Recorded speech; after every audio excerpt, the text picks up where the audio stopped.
IFPHന്റെ ഇടതടവില്ലാതെ തുടർന്നു വരുന്ന വെബ് പരമ്പരയുടെ 1585 ദിവസം. ഇന്നത്തെ മലയാളം സെഷനിൽ നമുക്ക് ഒരു ചർച്ചയാണ്. സ്ത്രീകളും മാനസികാരോഗ്യവും എന്നുള്ള വിഷയത്തിലാണ് ഇന്നത്തെ ചർച്ച. ഇന്നത്തെ ചർച്ചയിൽ പങ്കെടുക്കുന്നതിന് വേണ്ടി സൂം പ്ലാറ്റ്ഫോമിൽ എത്തിയിട്ടുള്ള എല്ലാ ബഹുമാനീയരായ ഡോക്ടേഴ്സിനെയും ഹോമിയോപ്പതി സ്നേഹികളെയും സ്റ്റുഡൻസിനെയും വളരെ സ്നേഹപൂർവ്വം ഇന്നത്തെ പ്രോഗ്രാമിലേക്ക് സ്വാഗതം ചെയ്യുന്നു. ഇന്നത്തെ ചർച്ച നയിക്കുവാനായി തിരുവനന്തപുരം ജില്ലയിൽ സീതാലയത്തിലൊക്കെ സജീവമായിട്ട് വളരെ വർഷങ്ങളായിട്ട് കൺവീനർ സ്ഥാനമൊക്കെ വഹിച്ചിട്ടുള്ള ഡോക്ടർ കുമാരി എസ് ബിന്ദു ആണ് വരാം എന്ന് പറഞ്ഞിരുന്നതെങ്കിലും ഡോക്ടർക്ക് തിരക്ക് എന്തോ ഒരു ഹോസ്പിറ്റൽ കേസ് ആയതുകൊണ്ട് വരാൻ ഒക്കുന്നില്ല. അതുകൊണ്ട് അതിന് പകരം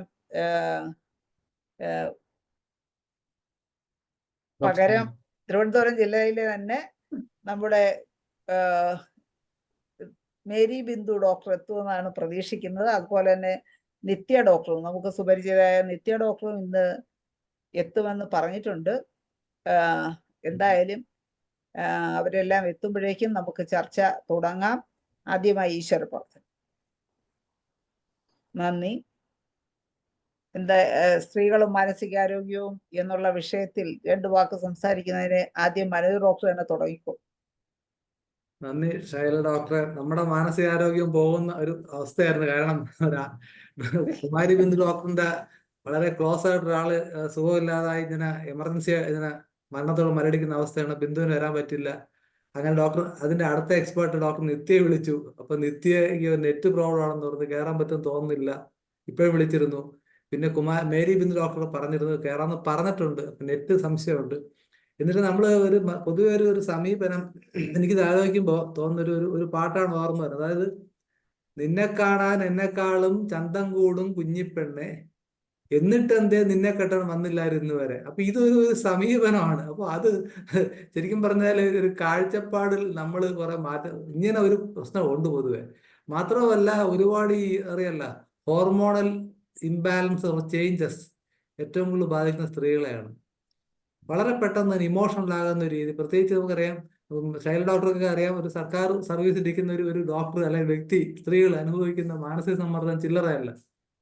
അതോടൊപ്പം തന്നെ മാറിയ സാഹചര്യങ്ങളില് ഈ അണുകുടുംബങ്ങള്, അതിന്റെ ഈ വീടുകളിൽ ആൾക്കാരില്ലാതെ വരിക, പിന്നെ മക്കളുടെ വിദ്യാഭ്യാസത്തിൽ അമിതമായ ശ്രദ്ധ, ആങ്സൈറ്റി, ഇതെല്ലാം കൂടെ ചേരുമ്പോഴത്തേക്ക് സ്ത്രീകൾ വളരെ മനസ്സൊരു അഗ്നിപർവ്വതമാണെന്ന് പറയേണ്ടി വരും. അപ്പൊ ആ ഒരു അവസ്ഥയിൽ ഹോമിയോപ്പതിക്ക് എന്ത് ചെയ്യാൻ കഴിയും എന്നുള്ളതിനെ കുറിച്ച് ആണ് നമ്മുടെ ചർച്ച ചെയ്യാൻ ഉദ്ദേശിക്കുന്നത്. നമ്മുടെ പ്രഗത്ഭരായ ഡോക്ടർമാർ പലരും ഉണ്ട്. ശാന്താചന്ദ്രൻ ഡോക്ടർ ഉണ്ട്, പിന്നെ ഹരിഹരൻ സാറുണ്ട്, തീർച്ചയായിട്ടും ധനേഷ് ഡോക്ടർ ഉണ്ട്. ഡോക്ടർക്ക് ഇത് കൂടുതൽ മനസ്സിലാവുന്ന വ്യക്തിയാണ്. അപ്പൊ നമുക്ക് ധനേഷ് ഡോക്ടർ ഹാൻഡ് റൈസേഷൻ ഡോക്ടറിൽ നിന്ന് തുടങ്ങാൻ തോന്നുന്നു. ഓക്കെ, സന്തോഷം മനോജ് ഡോക്ടറെ. അല്ല, ഈ ഫാക്കൽറ്റിയുടെ കാര്യമൊക്കെ ഒന്ന് പറഞ്ഞോട്ടെ എന്ന് കരുതിയാണ് മനോജ് ഡോക്ടറെ തന്നെ ആദ്യം വിളിച്ചത്. എന്താണ് അവസ്ഥയെന്ന് അറിയാലോ. പിന്നെ ആരാണ് കേറുന്നത്, ഓക്കെ, സന്തോഷം മനോജ് ഡോക്ടറെ. മാനസികാരോഗ്യം സ്ത്രീകളും എന്നുള്ള വിഷയത്തിൽ സ്ത്രീകളല്ല പുരുഷന്മാരായ പോലും ധനേഷ് ഡോക്ടറും ഒട്ടും കുറച്ച് മാനസിക സമ്മർദ്ദത്തിലാണ് എപ്പോഴും ക്ലാസ്സിൽ പോലും ഇരിക്കുന്നത്, നമ്മളെ ഈ പ്ലാറ്റ്ഫോമിൽ പോലും ഇരിക്കുന്നത്. അപ്പോഴേ അടുത്തത് നമുക്ക് ധനേഷ് ഡോക്ടറെ ക്ഷണിക്കാം. തീർച്ചയായും സ്ത്രീകളുടെ മാനസിക സമ്മർദ്ദം എന്ന് പറയുന്നത് നമ്മൾ എല്ലാവരും നേരിട്ട് കാണുന്ന ഒരു കാര്യമാണ്. കാരണം നിത്യജീവിതത്തിൽ അനുഭവിക്കുന്ന ഒരു കാര്യമാണ്. കാരണം ഒരു പുരുഷന്റെ പുറകിൽ എപ്പോഴും ഒരു സ്ത്രീ ഉണ്ടാകും എന്ന് പറയുന്ന പോലെ തന്നെ ഒരു സ്ത്രീയുടെ പിന്നിലും ഒരു പുരുഷൻ ഉണ്ടാവും. അതുകൊണ്ട് തന്നെ ഈ 2 ഘടകങ്ങളെയും പരസ്പര പൂരകമായിട്ടാണ് കൊണ്ടുപോകേണ്ടത്. അപ്പം അതുകൊണ്ട് തന്നെ പ്രശ്നങ്ങൾ ഇങ്ങനെ 1 by 1 ആയിട്ട് ഉണ്ടാകുമ്പോൾ എങ്ങനെയാണ് പരിഹരിക്കേണ്ടത്? കാരണം നമ്മള് ഇപ്പൊ ആണുങ്ങളുടെ ഒരു രീതി പറയുകയാണെങ്കിൽ വളരെ സ്പീഡിൽ ഇത്ര മണിക്ക് പോകണം എന്നുള്ള വെപ്രാളത്തോടെ ഓരോ കാര്യങ്ങൾ ചെയ്യുമ്പോൾ പല കാര്യങ്ങളും മറന്നു പോകും. അപ്പൊ ഈ മറന്നു പോകുന്ന കാര്യങ്ങൾ സ്ത്രീകളിൽ ഒക്കെ സംബന്ധിച്ച് വളരെ നമുക്ക് നിസ്സാരമെന്ന് തോന്നുമെങ്കിലും അവരെ സംബന്ധിച്ച് വളരെ പ്രാധാന്യമുള്ള കാര്യങ്ങളായിരിക്കും. അപ്പൊ ഇങ്ങനെ വരുമ്പോൾ ഇഷ്യൂസ് ഉണ്ടാവും. ഈ ഇഷ്യൂസ് പലതും കണ്ടില്ല എന്ന് നടിക്കുമ്പോഴാണ് അത് വലിയ ഇഷ്യൂ ആയിട്ട് മാറുന്നത്. അപ്പൊ നമുക്കറിയാം ഇന്ന് സമൂഹത്തില് ധാരാളം വിവേകേതര ബന്ധങ്ങളും അതുപോലെ തന്നെ വിവാഹ മോചനങ്ങളും നടക്കുന്നു. അപ്പൊ ഇതെല്ലാം എന്തുകൊണ്ടാണെന്ന് ചോദിച്ചാൽ അവരനുഭവിക്കുന്ന പല പ്രശ്നങ്ങളും പരസ്പരം പങ്കുവെക്കാത്തതുകൊണ്ട്, പരസ്പരം അറിയാത്തതുകൊണ്ടാണ്. അപ്പൊ ഇത് അറിയുന്നതിനുള്ള ഒരു ശ്രമം നമ്മൾ നടത്തുകയും അത് എന്തൊക്കെയാണ് അതിന്റെ കാരണങ്ങളെന്ന് മനസ്സിലാക്കുകയും ചെയ്യുകയാണെങ്കിൽ സ്ത്രീകളുടെ സമ്മർദ്ദം ഒരു പരിധിവരെ നമുക്ക് കുറയ്ക്കാൻ പറ്റും. അതിനോടൊപ്പം തന്നെ സ്ത്രീകൾ ഈ പുരുഷൻ ഇയാൾ എന്തുകൊണ്ടാണ് ഇങ്ങനെ പെരുമാറുന്നത് എന്ന് മനസ്സിലാക്കിയാൽ തന്നെ ആ പുരുഷന്റെ സമ്മർദ്ദവും കുറയ്ക്കാൻ പറ്റും. പക്ഷേ ഇവിടെ പ്രശ്നം നമ്മൾക്ക് എന്തോ വിഷമമുള്ളതായിട്ട് നമ്മുടെ ഉള്ളിലുണ്ടെങ്കിലും നമ്മളത് എക്സ്പ്രസ് ചെയ്യുന്നില്ല. തിരിച്ച് അവരും അവരുടെ പ്രശ്നങ്ങൾ ഇങ്ങോട്ട് എക്സ്പ്രസ് ചെയ്യുന്നില്ല. പരസ്പരം ഒന്ന് പറഞ്ഞ് രണ്ടാമത്തേന് നമ്മൾ ചൂടാവും. എപ്പോഴും ഇത് തന്നെയാണ്, ഇങ്ങനെയാണ് ഈ ഒച്ചയും ബഹളവും കേൾക്കുമ്പോൾ തന്നെ സ്വസ്ഥത പോകും. അപ്പൊ ഇത് രണ്ടു കൂട്ടർക്കും പ്രഷർ കൂടാനും ബോധം കെടാനും ടെൻഷൻ കൂടാനും ഈവൻ തലകറക്കം ഉണ്ടാകാനും ഒക്കെ കാരണമായിട്ട് മാറുന്നുണ്ട്. അപ്പം ഇതുകൊണ്ട് തന്നെ നമ്മൾ ഓരോ കേസും നമ്മുടെ മുമ്പിൽ വരുമ്പോഴും ഒരിക്കലും എനിക്ക് ഡോക്ടറെ എനിക്ക് ഭയങ്കര സമ്മർദ്ദമാണെന്ന് പറഞ്ഞ് വരില്ല. അവരെപ്പോഴും വരുന്നത് ഡോക്ടറെ എനിക്ക് ഭയങ്കര തലവേദനയാണ്. ഞാൻ ഒത്തിരി ഡോക്ടർമാരെ കണ്ട്, അല്ലെങ്കിൽ എനിക്ക് എന്നും വയറ്റിൽ അസുഖമാണ് ഡോക്ടറെ, എപ്പോഴും വയറ് നിറച്ച് ഗ്യാസാണ്. ഞാൻ ഒത്തിരി ഡോക്ടർമാരെ കണ്ടു, പക്ഷെ ഗാസ്ട്രോയെ കണ്ട് സ്കാൻ ചെയ്ത് ഇതൊക്കെ ചെയ്തിട്ട് ഇത് മാറുന്നില്ല. പിന്നെ ഈ രീതിയിൽ പറയുമ്പോൾ ഈ രോഗിയുടെ ഉള്ളിൽ നമുക്ക് പ്രവേശിക്കാൻ പറ്റിയാൽ നമുക്ക് വളരെ വേഗത്തിൽ ഇവർക്ക് സ്വാതന്ത്ര്യം കൊടുക്കാൻ പറ്റും. അപ്പൊ ആദ്യം വേണ്ടത് ഇവർ പറയുന്നതെല്ലാം കേൾക്കുക. അപ്പൊ അതെല്ലാം ഈ പറയുന്നത് മുഴുവൻ അവരുടെ പ്രതിഫലനങ്ങളാണ്, അതായത് എഫക്റ്റുകളാണ്, അവരനുഭവിക്കുന്ന പ്രശ്നങ്ങളാണ്. പക്ഷേ ഈ അനുഭവിക്കുന്ന പ്രശ്നങ്ങൾ എന്തൊക്കെയാണെങ്കിലും അതിന്റെ പുറകിൽ ഒരു കാരണം ഉണ്ടാവും. ഈ കാരണം നമ്മൾ കണ്ടുപിടിക്കുക എന്നുള്ളതാണ് ഒരു ഫിസിഷ്യന്റെ മിടുക്ക്. ആ കാരണം കണ്ടുപിടിക്കുന്നതിന് നമ്മൾ ചെവിയോർത്തിരിക്കണം, അവരുടെ സംസാരങ്ങളിൽ അവരുടെ മുഖഭാവങ്ങളിൽ ശ്രദ്ധിക്കണം, അവർക്കുണ്ടാകുന്ന നമ്മളുടെ മുന്നിലിരിക്കുമ്പോൾ അവർക്കുണ്ടാകുന്ന സംഘർഷങ്ങൾ എന്തൊക്കെയാണ്, സന്തോഷം, നമ്മൾ എന്ത് പറയുമ്പോഴാണ് അവർ ചിരിക്കുന്നത്, നമ്മൾ എന്തെങ്കിലും പറയുമ്പോൾ അവരുടെ മുഖത്തുണ്ടാകുന്ന മാറ്റം പെട്ടെന്നാണ്. വളരെ ചിരിച്ചിരിക്കുന്ന ഒരാൾ പെട്ടെന്നായിരിക്കും കണ്ണീര് ദുഃഖത്തിലോട്ട് പോകുന്നത്. ഉദാഹരണമായിട്ട് പണ്ടൊരിക്കൽ ഞാനിവിടെ ഒരു കേസ് പ്രസന്റ് ചെയ്തതായിട്ട് എൻ്റെ ഓർമ്മയുണ്ട്.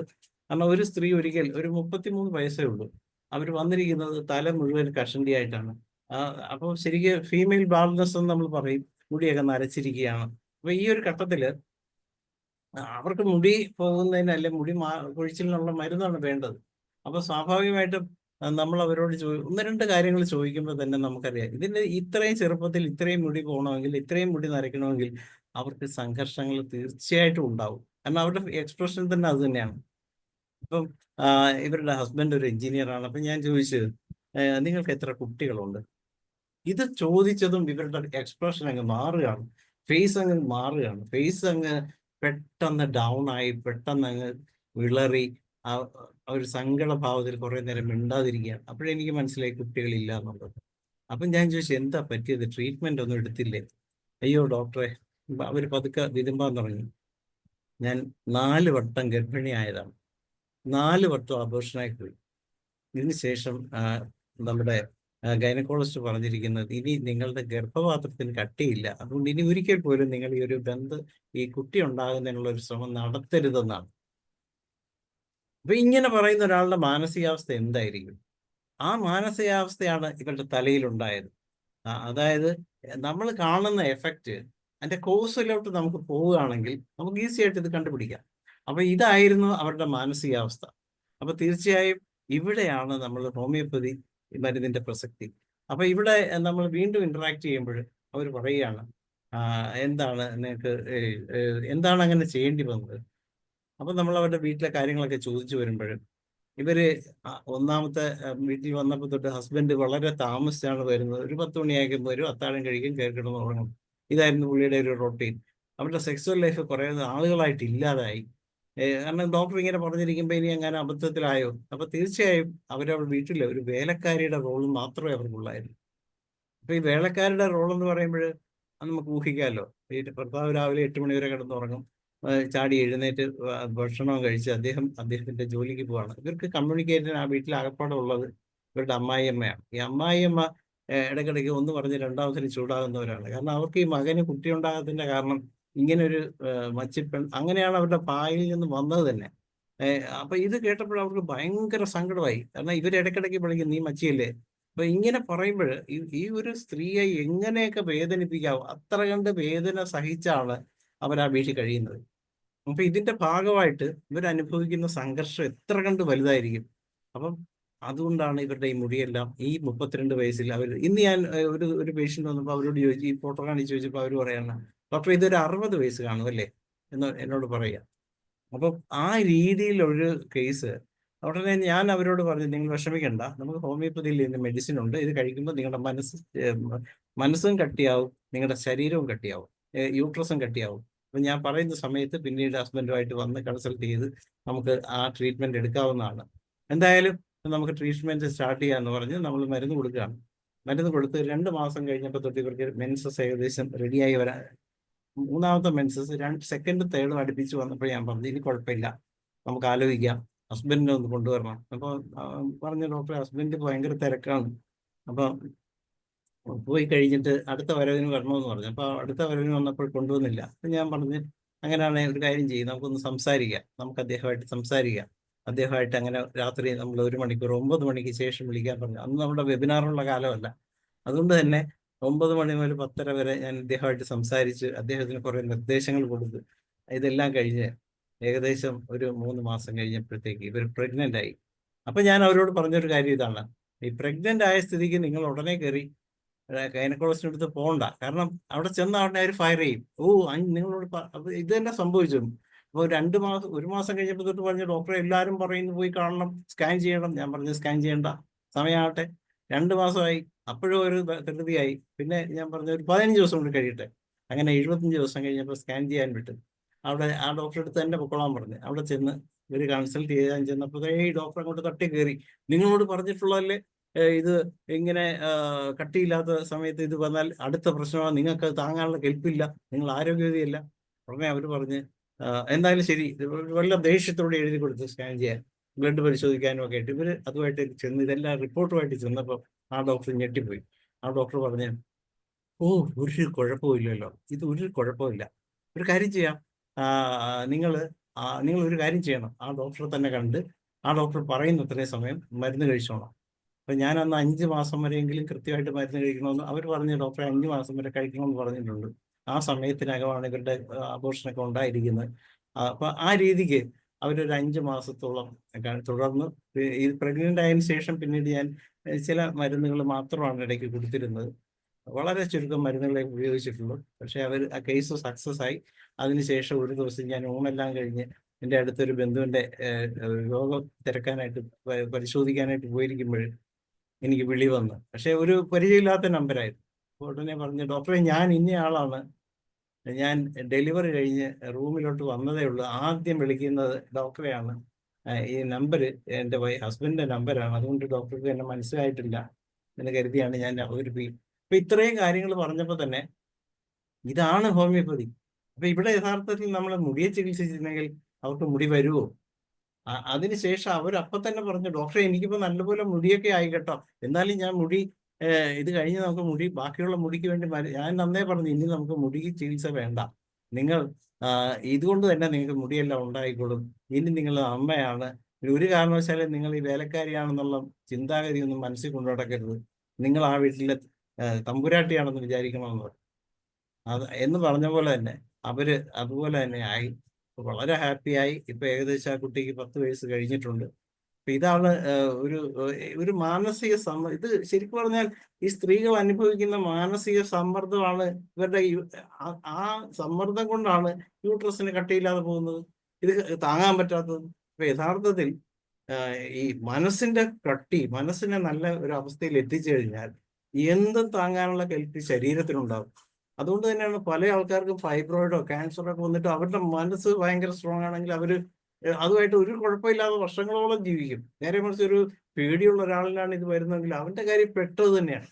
അപ്പൊ അതുകൊണ്ട് ആദ്യം വേണ്ടത് നമ്മുടെ മനസ്സ് നല്ല സ്വസ്ഥമാകുക, മനസ്സിനെ സന്തോഷത്തോടെ ഇരിക്കാൻ ശ്രമിക്കുക, പരമാവധി ആഘോഷങ്ങളിലും പരിപാടികളിൽ ഇപ്പൊ ഓരോരുത്തർക്കും ഇഷ്ടം. ഇപ്പൊ എനിക്ക് സിനിമ കാണാൻ ഇഷ്ടമായിരിക്കും, അപ്പൊ ഞാൻ എൻ്റെ വൈഫിനെ കൂടി സിനിമയ്ക്ക് കൊണ്ടുപോകണം, പക്ഷെ അവർക്ക് ചിലപ്പോൾ ഡാൻസ് കാണാനായിരിക്കും ഇഷ്ടം. അപ്പൊ അങ്ങനെ ഉണ്ടെങ്കിൽ ഞാൻ എൻ്റെ സിനിമ കോംപ്രമൈസ് ചെയ്തിടയ്ക്ക് അവരുടെ ഡാൻസിനും കൊണ്ടുപോകണം. അപ്പൊ ഇത് ചിലപ്പോൾ അമ്പലത്തിൽ പോകുന്നതിനായിരിക്കും വൈഫിന് താല്പര്യം, അപ്പൊ ഞാൻ അമ്പലത്തിൽ അങ്ങനെ പോകാത്ത ഒരാളാണ്. അപ്പൊ ശരി, ഡ്രൈവറായിട്ടെങ്കിലും ഞാൻ പോയി അവരുടെ കൂടെ അമ്പലത്തിലൊക്കെ നടക്കുമ്പോഴാണ് അവർക്ക് സന്തോഷം വരുന്നത്. അല്ല ഞാനിപ്പോ പോയി ഞാൻ ഡ്രൈവറായിട്ട് പുറത്തു നിൽക്കുകയാണെങ്കിൽ അവർ വിചാരിക്കും, ഓ ഇത് ഫലിക്കില്ല. അവരുടെ വിശ്വാസത്തിന് വേണ്ടി നമ്മൾ ചില കോംപ്രമൈസുകൾ ചെയ്യണം. ഈ കോംപ്രമൈസുകൾ ഒരിക്കലും നമ്മളെ ഇല്ലാതാക്കിക്കൊണ്ട് വേണമെന്നല്ല. അപ്പൊ ഇതൊക്കെ ചെയ്യുകയാണെങ്കിൽ ജീവിതം സന്തോഷകരവും വളരെ നല്ല രീതിയിൽ നമുക്ക് കൊണ്ടുപോകാൻ പറ്റും. ഇതിന് പറ്റുന്നത് നമ്മൾ ഈ ഇങ്ങനെ ഇഷ്യൂസ് വരുമ്പോൾ ഉടനെ കൗൺസിലിംഗ് എന്ന് പറഞ്ഞ ആൾക്കാർ പോകും. ഈ കൗൺസിലിംഗ് എന്ന് പറയുമ്പോൾ സംഭവിക്കുന്നതന്നെ ഇവർ തുടക്കത്തിലേ പറയും അതൊന്നും വേണ്ട. കാരണം ഞാൻ ഒത്തിരി പേരെ കണ്ടിട്ടുണ്ട് കൗൺസിലിംഗ്. അപ്പം ഹോമിയോപ്പതി മെഡിസിൻ്റെ ഒരു പ്രത്യേകത വെച്ചാൽ നമ്മുടെ മെഡിസിൻസ് സൂപ്പർ കൗൺസിലേഴ്സ് ആണ്. അത് വേണ്ട, നമ്മൾ ഈ പറയുന്ന കാര്യങ്ങൾ നാക്കുകൊണ്ട് പറയുന്ന കാര്യങ്ങൾ അവർ മരുന്നുകൊണ്ട് ചെയ്തോളൂ. അപ്പൊ ഈ കറക്ഷന് വേണ്ടിയാണ് നമ്മൾ ഹോമിയോപ്പതി ഡോക്ടർമാർ ശ്രമിക്കേണ്ടത്. അപ്പൊ ഇതിൽ ഏതൊക്കെ മരുന്ന് വരാം, എങ്ങനെയൊക്കെയാണെന്നുള്ളത് നിങ്ങൾക്ക് എല്ലാവർക്കും ചിന്തിച്ചാൽ മനസ്സിലാവും. ഞാൻ അതിലോട്ടൊന്നും പോകുന്നില്ല, കാരണം അതല്ലല്ലോ ഇന്നത്തെ വിഷയം. അപ്പൊ സ്ത്രീകളുടെ സംഘർഷങ്ങളെ എങ്ങനെ പരിഹരിക്കാം, അതിന് ചികിത്സ ഹോമിയോപ്പതിയിലുണ്ട്. ഇത് പറയാൻ വേണ്ടിയാണ് ഞാൻ ഹാൻഡ് റൈസ് ചെയ്തത്. നന്ദി ഷൈല ഡോക്ടറെ. വളരെ സന്തോഷം ധനേഷ് ഡോക്ടറെ. ഡോക്ടർ പറഞ്ഞ ആ ഒരു എക്സാമ്പിൾ ഭയങ്കര, അത് വളരെ നല്ലൊരു എക്സാമ്പിളാണ്. അത്രയും നല്ലൊരു കാര്യം ഹോമിയോപ്പതി കൊണ്ട് സാധിച്ചതിൽ വളരെ സന്തോഷം. പിന്നെ ധനേഷ് ഡോക്ടർക്ക് ഒരു സല്യൂട്ട്.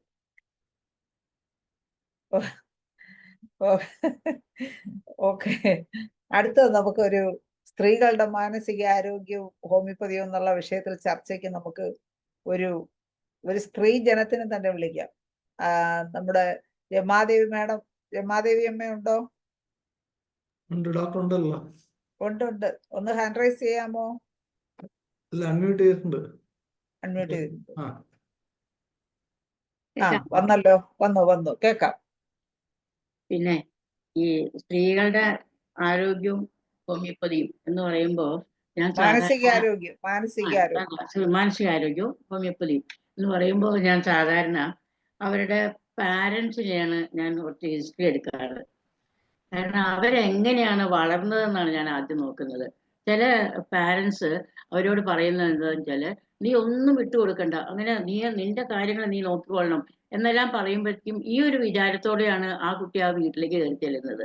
പിന്നെ അതുപോലെ നിനക്ക് എന്ത് ആവശ്യമുണ്ടെങ്കിലും നീ പറഞ്ഞോ, നിനക്കും നിന്റെ 2 തലമുറയ്ക്കും കഴിയാനുള്ളത് ഞങ്ങളുടെ വീട്ടിലുണ്ട്. അങ്ങനെ ആ ഒരു അർത്ഥത്തിൽ അവരൊക്കെ പറഞ്ഞു കൊടുക്കുകയാണെങ്കിൽ അവർ തീർച്ചയായിട്ടും ഒരു പ്ലാറ്റിനി ആയിട്ടായിരിക്കും ആ വീട്ടിലേക്ക് കയറി ചെല്ലുന്നത്. അപ്പൊ ഞാൻ അവർക്ക് അങ്ങനെ ഒരു ഹിസ്റ്ററിയോ ഇത് വരികയാണെങ്കിൽ ഞാൻ ഡെഫിനറ്റ് ആയിട്ട് പ്ലാറ്റിനോ കൊടുത്തിട്ടുണ്ടാവും. അതേ സമയത്ത് വേറെ ചിലരാണെങ്കിൽ പറയുന്നത് വെച്ചാല്, മോളെ നീ അവിടെ എന്ത് ചെയ്താലും ഒന്നും നീ എതിർക്കരുത്, എല്ലാം അങ്ങനെ തന്നെ ചെയ്തോളണം, അത് അവർ പറയുന്ന അനുസരിച്ചോളണം എന്നൊക്കെ പറഞ്ഞുകൊണ്ട് വരികയാണെങ്കിൽ അവർ തീർച്ചയായിട്ടും സെപ്പിയായിരിക്കും. അവർക്ക് ഒരു കംപ്ലൈന്റും ഇല്ല. അവർ മാട് പോലെ പണിതോളും. പിന്നെ ഒറ്റയ്ക്ക് ഇരിക്കുമ്പോൾ കരയാനാണ് അവര്, നമ്മുടെ മുമ്പിൽ ഇരിക്കുമ്പോൾ അവര് പൊട്ടി കരയും. എന്നാൽ അവരുടെ വീട്ടിലിരുന്നുകൊണ്ട് അവർ ഒരക്ഷരം പറയേ അതൊന്നും ഷെയർ ചെയ്യുകയൊന്നും ചെയ്യില്ല. അവർക്ക് ഡെഫിനറ്റ് ആയിട്ട് ഞാൻ സെപ്പിയ കൊടുത്തിട്ടുണ്ടാവും. മനസ്സിലായോ? അതുപോലെ തന്നെയാണ് നമ്മൾ. പിന്നെ അതുപോലെ തന്നെ ഇപ്പോഴത്തെ ട്രെൻഡ് എന്താണെന്ന് വെച്ചാൽ, കുട്ടികൾക്ക് ഇപ്പൊ ഞങ്ങളുടെ പ്രായത്തില്, ഇപ്പൊ നിങ്ങളൊക്കെ രണ്ടാമത്തെ തലമുറയാണ്.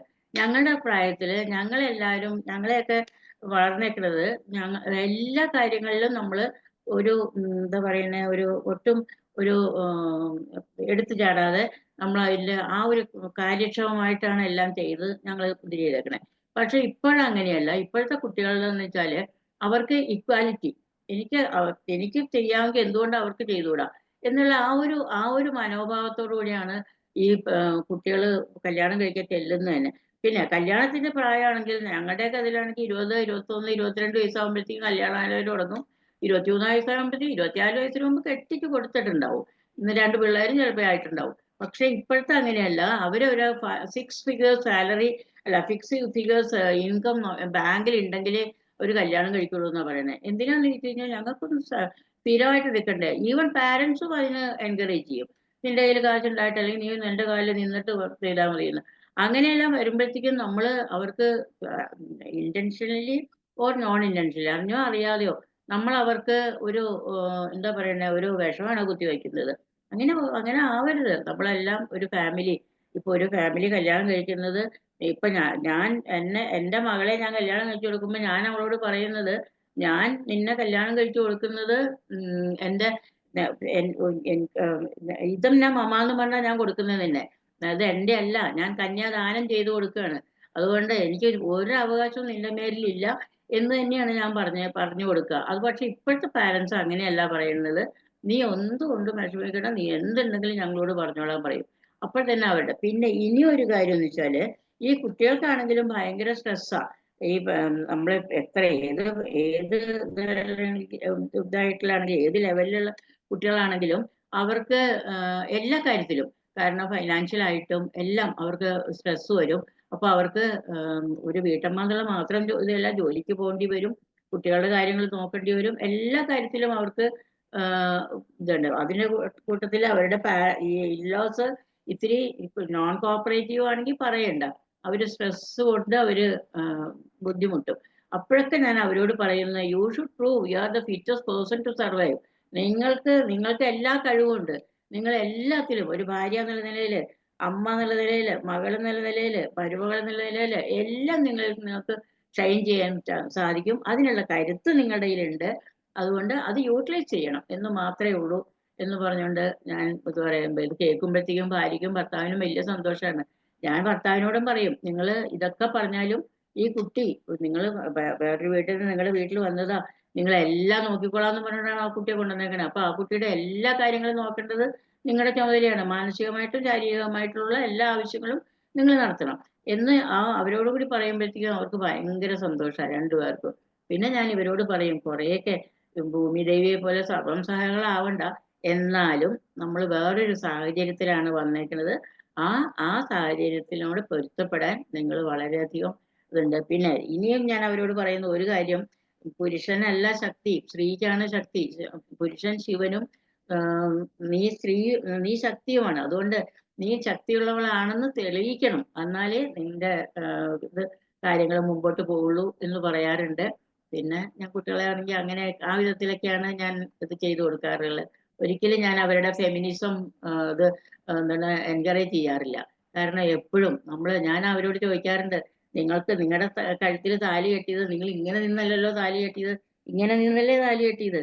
അപ്പൊ ഒന്ന് കുനിഞ്ഞു കൊടുത്തേക്ക്, അവിടെ നിന്ന് നമ്മൾ നഷ്ടപ്പെടാനല്ല പോണത്, നേടാനാണ് പോകുന്നത്. അതൊന്നും നിങ്ങൾ മനസ്സിലാക്കുന്നില്ല എന്നെല്ലാം പറഞ്ഞു കൊടുക്കും.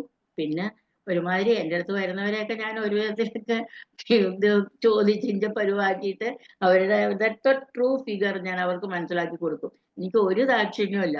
അതുകൊണ്ട് ഇത് വന്നു കഴിഞ്ഞാൽ പിന്നെ അവരുടെ പെരുമാറ്റത്തിൽ മാറ്റം വരുമ്പോഴത്തേക്കും ഇവരുടെ ഇൻലോസും അവരുടെ പാരൻസും ആണ് എന്നോട് വന്ന് നന്ദി പറയാറുള്ളത്. ഞാൻ അത്രയ്ക്ക് ഫാക്റ്റായിട്ട് ഞങ്ങൾ ഉള്ള കാര്യം ഞാൻ പറയും. ഞാനിപ്പോ ഒരു 77 വയസ്സായ സ്ത്രീയാണ്. ഞാൻ എല്ലാ സ്റ്റേജിൽ കൂടിയും കടന്നു പോയതാണ്. അതുകൊണ്ട് എനിക്കിപ്പോ ഉപ്പ് തിന്നവനേ ഉപ്പിന്റെ ടേസ്റ്റ് അറിയുള്ളൂ. ഞാൻ ഉപ്പ് തിന്നതാണ്, അപ്പൊ എനിക്കത് പറയാൻ പറ്റും. അതുകൊണ്ട് ഞാൻ നിങ്ങളോട് പറയാണ്, ഓരോരോ സ്റ്റേജിലും നിങ്ങൾ എങ്ങനെ നിങ്ങൾ പെരുമാറണം എന്നുള്ളത് ഞാൻ നിങ്ങൾക്ക് പറഞ്ഞു തരാം. അതല്ല നിങ്ങൾ അതിനെതിരായിട്ടാണ് പറഞ്ഞെങ്കിൽ നിങ്ങൾ തിരുത്താൻ നോക്ക്, തിരിച്ചാലേ നിങ്ങൾക്ക് ജീവിതമുള്ളൂ എന്നൊക്കെ പറഞ്ഞു കൊടുക്കാറുണ്ട്. ഇപ്പൊ പിന്നെ ഒരുമാതിരി ഇപ്പൊ എൻ്റെ അടുത്ത് വരുന്ന ഇവരൊക്കെ ആണെങ്കിൽ ഒരുമാതിരി ആ സ്ട്രെസ് ഒക്കെ ഉണ്ടെങ്കിലും ഒരുമാതിരിയൊക്കെ ഇതായിട്ട്, എന്നിട്ട് അവർ ചോദിക്കും, ഇടയ്ക്കൊന്ന് വിളിച്ചോട്ടെ ഡോക്ടറെ. ഞാൻ പറയും, ധൈര്യമായിട്ട് വിളിച്ചോ, ചീത്തയാക്കണം നിർബന്ധം ഉണ്ടെങ്കിൽ വിളിച്ചോളാൻ പറയും. എന്നാലും ഉള്ള ഫാക്റ്റ് പറഞ്ഞു കൊടുക്കും. വലിയ കാര്യമായിട്ടൊന്നും ചെയ്യാനൊന്നും ഇല്ല ഈ കുട്ടികളോട്, ഉള്ള കാര്യം പറഞ്ഞു കൊടുത്താൽ മതി. അവരുടെ ആ ഈഗോ ഒക്കെ ഈഗോയെ ഒന്ന് അടിച്ച് മാറ്റി കൊടുത്താൽ മതി, അവര് ഓൾറൈറ്റ് ആവും. അത്രേ എനിക്ക് പറയാനുള്ളൂ.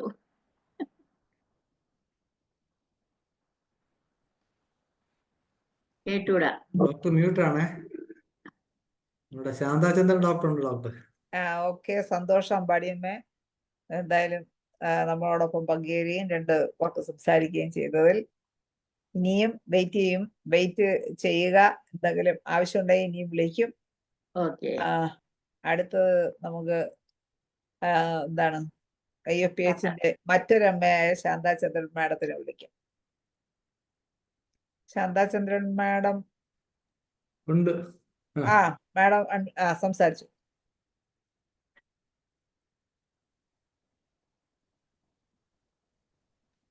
വീണ്ടും സന്തോഷം. മേളിൽ ശരി. സന്തോഷം വിളിച്ചതില്. പിന്നെ സ്ത്രീകളുടെ മാനസിക ആരോഗ്യം എന്ന് പറഞ്ഞത് ഇപ്പൊ ഞാൻ ഫേസ് ചെയ്യുന്നത് ഇൻഫെർട്ടിലിറ്റി കേസ് ആണല്ലോ കൂടുതലും. ഞാൻ അതാണ് നോക്കുന്നത്. അപ്പൊ ഓരോ കേസും ഓരോ കഥനകഥകളാണ്. അപ്പൊ ഓരോ കേസും കഥനകഥകളാണ്. അങ്ങനെ അത് കേട്ട് നമുക്ക് തോന്നുന്ന ആ രീതിയിൽ നന്മയിലേക്ക്, മിക്കവാറും ആത്മഹത്യയിലേക്ക് പോകുന്ന കേസ് വരെ വരാറുണ്ട്. ഒരുപാട് പേരെ ആത്മഹത്യയിൽ നിന്ന് നമുക്കത് പിന്തിരിപ്പിക്കാൻ പറ്റിയിട്ടുണ്ട് അവർക്ക്. പിന്നെ നമ്മളിപ്പോ മണിക്കൂറുകൾ പേഷ്യന്റുമായിട്ട് ഇരുന്ന് അവരുടെ ടെൻഷൻ റിലീവ് ചെയ്ത് കഴിയുമ്പോൾ നമുക്ക് ഇപ്പുറത്ത് ടെൻഷൻ വരും. അതാണ്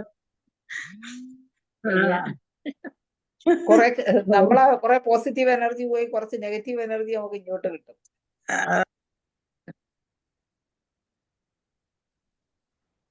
ആശ്വസിപ്പിച്ച് നമ്മൾ കഥ പറഞ്ഞ്, നമ്മൾക്ക് ഹോമിയോപ്പതി അറിയാത്ത ഒരു ആദ്യകാലങ്ങളിലൊക്കെ നമ്മൾ അനുഭവത് എങ്ങനെ എന്താ പേഷ്യന്റ് അടുക്ക കഥ പറയുന്നു, മക്കളാണെങ്കിൽ പറയും വരുന്ന പേഷ്യന്റിനോട് സംസാരിക്കാൻ സമയമുണ്ട്, ഞങ്ങളോട് സംസാരിക്കാൻ സമയമില്ല. അങ്ങനെയൊക്കെ നമ്മളും അനുഭവിച്ചിട്ടുണ്ട്. എന്നാലും ഒരുവിധം രമ പറഞ്ഞ പോലെ നമുക്ക് കുറെ ഇങ്ങനത്തെ കേസുകൾ എല്ലാം കഥനകഥകളാണ് വരുന്നത്. പിന്നെ എനിക്ക് തോന്നണ സ്ത്രീകൾ മാത്രം, സ്ത്രീകളുടെ അമ്മായിയമ്മ പോര്, ഭർത്താവിന്റെ വീട്ടുകാരുടെ, അത് മാത്രമല്ല കേട്ടോ, സ്ത്രീകളുടെ നിന്ന് പുരുഷന്മാരും ഒരുപാട് അനുഭവിക്കുന്നുണ്ട്, ഒത്തിരി അനുഭവിക്കുന്നുണ്ട്. സ്റ്റബേണായിട്ടുള്ള സ്ത്രീകളെ നമുക്ക് പറഞ്ഞ് മനസ്സിലാക്കി അവരുടെ തെറ്റെന്താണെന്ന് ചൂണ്ടിക്കാണിച്ചെങ്കിൽ ഒരു കുടുംബം മുന്നോട്ട് പോകുള്ളൂ. അങ്ങനെ പറഞ്ഞു കൊടുക്കാറുണ്ട്. പിന്നെ പറഞ്ഞ പോലെ ചില കേസ് ശരിയാവാത്തതാണെങ്കിൽ സറണ്ടർ ചെയ്യാൻ പറയും. എൻ്റെ ഇതില് ശരിയാവത്തില്ല, നിങ്ങൾ ഇനി വേറെ നോക്കണമെങ്കിൽ നോക്കാൻ പറയും. അങ്ങനെയൊക്കെ പറഞ്ഞു വിട്ടവരും ഇൻഫെർട്ടിലിറ്റി ശരിയാകാത്തവരും പിന്നീട് ചോദിക്കും, ഡോക്ടറെ ഒന്ന് വന്നോട്ടെ, ചുമ്മാ ഇത്തിരി നേരം സംസാരിച്ചിരിക്കാന്ന് പറയും. പലതും അവര് ഈഗോ താത്തി, രമ പറയണ പോലെ തല കുനിച്ചിട്ടല്ലേ താലി കെട്ടാൻ കാണിച്ചു കൊടുത്തത്. അപ്പൊ നമ്മള് കുറച്ചെല്ലാം അഡ്ജസ്റ്റ് ചെയ്ത് ജീവിതം സന്തോഷിക്കണമെങ്കിൽ അങ്ങും ഇങ്ങും അഡ്ജസ്റ്റ് ചെയ്ത് പോണം എന്ന് പറഞ്ഞു കൊടുക്കാറുണ്ട്. അങ്ങനെ മിക്കവാറും അങ്ങനത്തെ കേസുകൾ തന്നെയാണ് എൻ്റെ അടുക്ക വരുന്നത് എല്ലാം. മാനസികാരോഗ്യം നമ്മളത് സ്ത്രീകളുടെ മാത്രം എന്ന് പറയൂല ഞാൻ, അനുഭവിക്കുന്ന പുരുഷന്മാരും അനുഭവിക്കുന്നവരുണ്ട് ഒരുപാട്. സ്റ്റബേണായിട്ടുള്ള ഇന്നത്തെ സാഹചര്യത്തിൽ ഒരുപാട് സ്റ്റബേണായിട്ടുള്ള സ്ത്രീകളാണ്. അവരുടെ നമ്മളുടെ അടുക്ക് വരുമ്പോൾ നമുക്ക് അവരുടെ തെറ്റുകൾ ചൂണ്ടിക്കാണിച്ചു കൊടുക്കുക. പിന്നെ നമുക്ക് കൊടുക്കാവുന്ന മെഡിസിൻസ്, അവരുടെ ഒരാളുടെ ബേസിക് നേച്ചർ ഒന്നും നമുക്ക് മാറ്റാൻ പറ്റില്ല, അല്ലെ? മാറ്റാൻ പറ്റൂ? ബേസിക് നേച്ചർ ഒന്നും മാറ്റാൻ പറ്റില്ല. പിന്നെ അക്വയർഡ് നമുക്ക് പുറമെ സിറ്റുവേഷനിൽ നിന്ന് വന്ന കാര്യങ്ങൾ നമുക്ക് മാറ്റി കൊടുക്കാൻ പറ്റും. അതല്ലെങ്കിൽ അങ്ങോട്ട് ആർക്കും ഉപദ്രവമില്ലാതെ നമ്മളെ മാത്രം മാറ്റാൻ പറ്റുള്ളൂ എന്ന് ഞാൻ പറഞ്ഞു. You can change others, you can change only you. നമുക്ക് നമ്മളെ മാത്രം മാറ്റാൻ പറ്റും. നമുക്ക് നമ്മളെ മാത്രം മാറ്റാൻ പറ്റുള്ളൂ, വേറൊരാളെ നമുക്ക് മാറ്റാൻ പറ്റില്ല. അപ്പൊ നമ്മളുടെ സ്വഭാവം എങ്ങനെ വേണം, അതെങ്ങനെ വേണമെന്ന് നമ്മൾ വേണം തീരുമാനിക്കാൻ എന്ന് പറഞ്ഞു കൊടുക്കാറുണ്ട്. അപ്പോ ഒരുപാട് പേര് നമുക്ക് അതിൽ സക്സസ് എനിക്ക് തോന്നിയിട്ടുണ്ട്. ഇൻഫെർട്ടിലിറ്റി സക്സസ് ആയോ അല്ലേ എന്നുള്ളതല്ല, ഒരു കുടുംബ ബന്ധങ്ങൾ അതിൽ നിന്ന് കുറച്ചുകൂടെ സ്മൂത്ത് ആയിട്ട് പോകാറുണ്ട്. അതാണ് എനിക്ക് പറയാനുള്ളത്. താങ്ക് യു സോ മച്ച് എന്നെ വിളിച്ചതിൽ. ഓക്കെ ശാന്താചന്ദ്രൻ മാഡം, സന്തോഷം 2 വാക്ക് സംസാരിക്കാനായി എത്തിയതിൽ. അടുത്തത് സലീംകുമാർ ഡോക്ടർ വീഡിയോ ഒക്കെ ഓൺ ചെയ്തിരിക്കുന്നത്. മനോജ് ഹാൻഡ് റൈസ് ചെയ്തിട്ടുണ്ട് ശൈല. ശരിയാണ്, സോറി മനോജ് ഡോക്ടറെ. പറഞ്ഞതിനോടൊപ്പം ഒരു കാര്യം ആഡ് ചെയ്യാനുണ്ടായിരുന്നു. അപ്പൊ അത് എനിക്ക് തോന്നുന്ന കാര്യം ചിലപ്പം ശാന്തമ ഡോക്ടർ പറഞ്ഞല്ലോ, ഈ മനുഷ്യരുടെ സ്വഭാവം മാറ്റാൻ പറ്റുമെന്നുള്ളത്. അത് ഹനുമാൻ പറഞ്ഞിട്ട് മാറും, ചിലപ്പോ നമ്മൾ കണ്ടാൽ പേടിച്ചു എന്ന അവസ്ഥയിലേക്ക് എത്തുമെന്ന് പറയുന്നത്. കാരണം വളരെ ഭീകരമായ രീതിയിൽ മാറും. എനിക്കൊരു എക്സ്പീരിയൻസ് ഉണ്ട്. ഞാൻ മുമ്പ് ഒരു ക്ലിനിക്ക് കിടന്ന സ്ഥലത്ത് ഒരു പേഷ്യന്റ്, അവർ പറഞ്ഞ കാര്യം ഓണറാണ്, ഈ പറഞ്ഞ മൈൽഡ് ജെന്റിൽ ടിമിഡ് ഈൽഡിങ് ഡിസ്പോസിഷനൊക്കെ ആയിരുന്നു, വളരെ ഇതായിരുന്നു. പൾസാറ്റ് കൊടുത്തു കഴിഞ്ഞപ്പോൾ അവർ അസൽ സ്വഭാവം കാണിക്കാൻ തുടങ്ങി. ശരിക്കും റഫ് ആൻഡ് ടഫായിട്ട് മാറി എന്നുള്ളത് വളരെ അറിയാൻ കഴിയുന്നത്. അപ്പൊ അതുപോലെ തന്നെ നമുക്ക് ഈ ഹോമിയോപ്പതിക്ക് മാത്രമേ ഉള്ളൂ ഈ male remedy, female remedy medicines ഒക്കെ. ഒരുപാട് മെഡിസിൻസ് ഉണ്ട്. അപ്പൊ നമ്മൾ ഈ സാധ്യതയുടെ ഒരു വലിയൊരു മേഖല തുറന്നു കിടക്കുകയാണ്. നമ്മൾ കൂടുതൽ പഠിക്കുകയാണെങ്കിൽ വളരെ നല്ലതായിരിക്കും. Okay, thank you doctor. Okay Manoj doctor. അതുപോലെ തന്നെ ഇപ്പൊ ഈ രണ്ട് വിഭാഗത്തിലുള്ളവരും ഉണ്ട്. സ്റ്റബേണായിട്ടുള്ള മെയിലും ഉണ്ട്, ഫീമെയിലും ഉണ്ട്. അതൊക്കെ അങ്ങനെ കുടുംബ പ്രശ്നങ്ങള് പരസ്പരം തിരിച്ചറിയാതെയും എന്താണ് രണ്ടുപേരെയും ഭാഗത്തുള്ള നന്മയും തിന്മയും തിരിച്ചറിയാതുള്ള പ്രശ്നങ്ങളുണ്ട്. അതുപോലെ തന്നെ ജോലിക്ക് പോണ സ്ത്രീകൾക്ക് എന്താണ് ഒരുപാട് കാര്യങ്ങൾ, വീട്ടിലെ കാര്യങ്ങൾ ഹെൽപ്പ് ചെയ്യാൻ ആരും ഇല്ലെങ്കിൽ ഈ പോണ ബസ് കിട്ടുന്നത് സമ്മർദ്ദം. അപ്പൊ കറക്റ്റ് സമയത്ത് മിക്കവാറും ബസ് കിട്ടൂല, അല്ലെങ്കിൽ ഇറങ്ങാൻ പറ്റൂല, അങ്ങനെയുള്ള പ്രശ്നങ്ങൾ. പിന്നെ അവിടെ നിന്ന് ഓടിച്ചെന്ന് ജോലി സ്ഥലത്ത് ചെല്ലുമ്പം അവിടെ ഇത്തിരി ജോലിയുടെ ഉയരങ്ങൾ കൂടുന്തോറും സമ്മർദ്ദങ്ങളും കൂടിക്കൊണ്ടിരിക്കും. അതൊരു വലിയ സമ്മർദ്ദമാണ്. ജോലിയുടെ ഉയരം എത്രത്തോളം കൂടുതലാണോ അത്രയും സമ്മർദ്ദമാണ്. അതിനോട് ആത്മാർത്ഥത കാണിക്കുകയും കൂടെ ചെയ്താൽ പിന്നെ പറയണ്ട. അപ്പൊ അത് വലിയ ഒരു സമ്മർദ്ദത്തിനും മാനസിക ആരോഗ്യത്തിന് വരെ ബാധിക്കുന്ന പ്രശ്നങ്ങളാണ്. ചായയുടെ അപ്പൊ രുചി കൂടുമെന്നല്ല അല്ലേ ഡോക്ടറെ? എന്തോ ഉയരം കൂടുമ്പോ ചായക്ക് രുചി കൂടുമെന്നുള്ളതല്ല, നമ്മുടെ ചായ പോകുന്നുള്ളതല്ലേ? അതാണ്, നമ്മളെ ചായ തന്നെ മാറും. പിന്നെ അവിടെ നിന്നുള്ള കുറച്ച് സമ്മർദ്ദമായിട്ടായിരിക്കും വീട്ടിലോട്ട് പോകും. ഓ അതങ്ങനെ ചെയ്തത് ശരിയായില്ല, ഇനി ഇങ്ങനെ ശരിയാവും, നീ ഇതെല്ലാം എപ്പോഴും ചെയ്തു തീർക്കും, അങ്ങനെയൊക്കെയുള്ള സമ്മർദ്ദങ്ങളുമായിട്ട് പോണ ലേഡീസും ഉണ്ട്. അതൊക്കെ കുറച്ച് അനുഭവിച്ച ആളാണ് ഞാൻ. അപ്പൊ അങ്ങനെയുള്ള സമ്മർദ്ദങ്ങൾ സ്ത്രീകൾ ഒരുപാട് തൊഴിൽ സ്ഥലത്ത്, പിന്നെ അതുകൂടാതെ ഇപ്പോഴാണെങ്കിൽ പിന്നെ തൊഴിൽ സ്ഥലത്തുള്ള പീഡനങ്ങൾ വരെ ഉണ്ട്. അതും എല്ലാ സമ്മർദ്ദത്തിന് കാരണമാവുന്നുണ്ട്. അപ്പൊ അങ്ങനെ പലതരത്തിലുള്ള ബുദ്ധിമുട്ടുകൾ ഇനി ഓർക്കുമ്പോൾ ബാക്കി പറയാം. അപ്പൊ അങ്ങനെയൊക്കെയുള്ള ഒരുപാട് പ്രശ്നങ്ങളുണ്ട്. പിന്നെ സ്ത്രീകളാണ് കൂടുതലും കുടുംബകാര്യങ്ങളിൽ ശ്രദ്ധിക്കുന്നത്. അതിനോടൊപ്പം അവരെ സഹായിക്കാത്ത പാർട്ട്ണറാണ് ഉള്ളതെങ്കിൽ അതൊരു വലിയ സമ്മർദ്ദത്തിനിടയാവും. കുട്ടികളുടെ വിദ്യാഭ്യാസം അതും കൂടുതൽ ഇരുത്തി പഠിപ്പിക്കുന്നതും എല്ലാം കൂടുതൽ വീടുകളിലും ലേഡീസാണ്. അവര് പുരുഷന്മാര് ജോലിക്കൊക്കെ പോണത് കൊണ്ടും അല്ലെങ്കിൽ പല സ്ഥലത്തും ലേറ്റ് കമേഴ്സ് ആയിരിക്കും. അങ്ങനെയൊക്കെ ഈ കുട്ടികളുടെ വിദ്യാഭ്യാസ കാര്യങ്ങളൊന്നും ശ്രദ്ധിക്കാൻ സമയം കിട്ടത്തില്ല. അങ്ങനെ തന്നെ കുട്ടികളുടെ വിദ്യാഭ്യാസം, ഭക്ഷണം ഉണ്ടാക്കല്, പിറ്റേ ദിവസത്തേക്കുള്ള അറേഞ്ച്മെന്റ്സ് ഉണ്ടാക്കല്, ഇതെല്ലാം ഒരു പരിധിവരെ സ്ത്രീകളുടെ മാനസിക സമ്മർദ്ദം കൂട്ടുന്ന കാര്യങ്ങളാണ്. അതൊക്കെ ഉണ്ട്. അപ്പൊ അത് കൂടുതലും ഒരു വിവാഹത്തിന് ശേഷമൊക്കെ രണ്ടുപേരും അങ്ങനെ പരസ്പരം സഹായിച്ചും പൊരുത്തപ്പെട്ടും പോവുകയാണെങ്കിൽ ഒരു പരിധിവരെ നമുക്ക് ഈ സമ്മർദ്ദങ്ങളൊക്കെ ഒഴിവാക്കാൻ പറ്റും. അപ്പൊ അങ്ങനെയൊക്കെയുള്ള പ്രശ്നങ്ങളും ഉണ്ട്. അടുത്ത സലീം കുമാർ ഡോക്ടറെ ക്ഷണിക്കാൻ നമുക്ക്. സലീം കുമാർ ഡോക്ടറെ അൺമ്യൂട്ട് ചെയ്ത് സംസാരിച്ചു. എൻ്റെ അടുത്ത് ഈ ഫാമിലി പ്രോബ്ലം ആയിട്ട് വരുമ്പോ ഞാൻ സ്വന്തം ഭാവനയിൽ നിന്ന് ഉണ്ടാക്കിയെടുത്ത കുറെ കാര്യങ്ങൾ അവരോട് പറയാറുണ്ട്. അത് ഒന്ന്, രണ്ടുപേരോടും പുരുഷനും സ്ത്രീയും തമ്മിലുള്ള വ്യത്യാസങ്ങൾ ഉണ്ട്. സ്ത്രീ ഒരു ജീവിയും പുരുഷൻ വേറൊരു ജീവിയാണെന്നും ഇവർ തമ്മിൽ യാതൊരു തരത്തിലുള്ള ബന്ധമൊന്നും ഇല്ലെന്നും വിവാഹം കഴിക്കുക കുട്ടി ഉണ്ടാക്കുക എന്നുള്ളത് അല്ലാതെ രണ്ട് ജീവികളാണെന്നും രണ്ട് വ്യത്യസ്തമായ സാധനമാണെന്നാൽ അല്ലാതെ ഞാൻ എങ്ങനെയാണോ ചിന്തിക്കുന്നത് അതേപോലെ അദ്ദേഹം ചിന്തിച്ചോളണം, അല്ലെങ്കിൽ അദ്ദേഹം എങ്ങനെ ചിന്തിക്കും അതുപോലെ ഇവിടെ ചിന്തിച്ചോളണം എന്നുള്ള രീതിയിൽ ചിന്തിക്കുമ്പോഴാണ് പ്രശ്നം ഉണ്ടാവണമെന്നൊക്കെ ഞാൻ പറഞ്ഞു കൊടുക്കും. അത് കാരണം പലപ്പോഴും ഒരെണ്ണം പലപ്പോഴും പുരുഷന്മാർക്ക് വേറെ എന്തെങ്കിലും സ്ത്രീയായിട്ട് ബന്ധമുണ്ടെന്നോ അല്ലെങ്കിൽ ഈവൻ ഇല്ലെജിറ്റിമേറ്റ് റിലേഷൻ ഒക്കെ ഉണ്ടാവും. അപ്പൊ ഞാൻ പറഞ്ഞു കൊടുക്കും, ഒരു പുരുഷനെ സംബന്ധിച്ച് പുരുഷനെ പ്രകൃതി ഇടിച്ചു വെച്ചേക്കണേന്റെ ഉദ്ദേശം എന്താണെന്ന് ഞാൻ പറഞ്ഞു കൊടുക്കും. സ്ത്രീ അങ്ങനെയല്ല. സ്ത്രീക്ക് അയാളുടെ ഭർത്താവിനോട് വിരോധം തോന്നായ ഒരു സ്ത്രീക്ക് അന്യ പുരുഷന്റെ കൂടെ പോകാൻ പറ്റില്ല. പക്ഷെ പുരുഷനെ സംബന്ധിച്ച് ഭാര്യയുടെ വിരോധം വേണം. ഭാര്യനെ സ്നേഹിച്ചുകൊണ്ട് തന്നെ അവന് വേണമെങ്കിൽ അന്യ സ്ത്രീയുടെ കൂടെ പോകാൻ പറ്റും. അതൊക്കെ പ്രകൃതി അവരിൽ കളിക്കുന്നതാണെന്നും ഒരു പരിധി വിട്ട് അതിനെ ഭയങ്കരമായ കുറ്റമായിട്ട് കണക്കാക്കണ്ട. ഒരു എഗ്രിമെന്റിന്റെ പ്രശ്നമാണത്. എങ്കിൽ പോലും അത്രക്ക് വലിയ വിഷയമായിട്ട് പുരുഷനെ സംബന്ധിച്ച് അതിന് നിങ്ങൾ കാണരുത് എന്ന് സ്ത്രീയൊക്കെ പറഞ്ഞു കൊടുക്കാൻ സാധിക്കും. ഇങ്ങനെയൊക്കെ പലപ്പോഴും അത് ആ ഒരു ബോധ്യം അവരുടെ കാഴ്ചപ്പാടിൽ മാറ്റം ഉണ്ടാക്കുന്നത് കണ്ടിട്ടുണ്ട്. പിന്നെ ഈ മദ്യപാനികൾ, ഈ സ്ത്രീകളെ സംബന്ധിച്ച്, സ്ത്രീയും പുരുഷനെ സംബന്ധിച്ച് പുരുഷൻ ഒരു സാഡിസ്റ്റുമാണ്, സ്ത്രീ മസോക്കിസ്റ്റുമാണ്. അതായത് സാഡിസ്റ്റിന്റെ ഓപ്പോസിറ്റ്. പുരുഷനിപ്പം സ്ത്രീയെ അടിച്ച് ഇടിച്ച് ഒക്കെ നേരെയാക്കാൻ അവനെതിരായിട്ട് പറഞ്ഞാൽ ഇടിക്കാനുള്ള ടെൻഡൻസി പുരുഷന്റെ ഇൻഹെറിറ്റഡ് ആയിട്ട് ഉള്ളതാണ്. അത് സ്ത്രീയെ സംബന്ധിച്ച് പുരുഷന്റെ ഇടി കൊള്ളുമ്പോഴും അവളെ ചിലപ്പോൾ അത് ആ ഇടി കൊണ്ടതിൽ ആനന്ദിക്കുന്ന അവസ്ഥ വരെ ഉണ്ട്. ഇപ്പൊ എത്ര കടുത്ത ഇടിയാണെങ്കിലും മിണ്ടാതെ നിന്ന് കൊള്ളാൻ സ്ത്രീക്കാവും. അതിന്റെ ഒരു കാരണം എന്ന് പറഞ്ഞാൽ പ്രകൃതിയിലോട്ട് നോക്കാൻ ഞാൻ പറയും. കാരണം വെച്ചാൽ പ്രകൃതിയിൽ പുരുഷൻ വെട്ടിപ്പിടിച്ചിട്ട് വേണം പുരുഷന് പലപ്പോഴും സന്താനോത്പാദനം നടത്താൻ.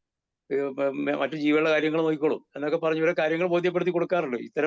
ഇത്തരം അടിസ്ഥാന സ്വഭാവങ്ങൾ വർണ്ണിച്ച് കൊടുക്കുമ്പോൾ ഞാനല്ല അവളല്ല ഞാൻ എന്നുള്ള രീതി അങ്ങോട്ടും ഇങ്ങോട്ടും ഇത് അവരെല്ലാം ഉണ്ടാക്കി എടുക്കാറുണ്ട്. പിന്നെ വല്ലപ്പോഴും അങ്ങനെ ഒന്ന് മദ്യപിച്ചൊന്നും പറഞ്ഞ് പ്രശ്നം ഉണ്ടാക്കുന്ന സ്ത്രീകളുണ്ട്. അപ്പൊ അല്ലെങ്കിൽ ഭർത്താവിന്റെ മദ്യപാനത്തിൽ ഭയങ്കര വിഷയം. ചോദിച്ചും പറഞ്ഞു വരുമ്പോ ഇയാൾ വലിയ കുഴപ്പമൊന്നും ഉണ്ടാക്കണ്ടാവില്ല. പക്ഷെ അപ്പൊ ഞാൻ പറയും, അയാളുടെ കൺട്രോൾ പോകുന്ന എപ്പോഴാ? മദ്യപിക്കുമ്പോഴല്ലേ? അതെ. നിങ്ങളുടെ കൺട്രോൾ പോണതോ അയാൾ മദ്യപിച്ച് വരുമ്പോ. ഞാൻ പറഞ്ഞു, അയാളുടെ അകത്തേക്ക് ഒരു ദ്രാവകം ചെന്നപ്പോഴാണ് അയാളുടെ കൺട്രോൾ പോയത്. നിങ്ങൾക്ക് കൺട്രോൾ പോകുന്ന അയാളെ കണ്ടപ്പോഴാ. ഇതിൽ ആരെ ആദ്യം ചികിത്സിക്കേണ്ടത്? കാര്യം അവനിൽ ഒരു ദ്രാവകം വർക്ക് ചെയ്യണതാണ്, അയാളെ കാണുമ്പോഴാണ് പ്രശ്നമാണ്.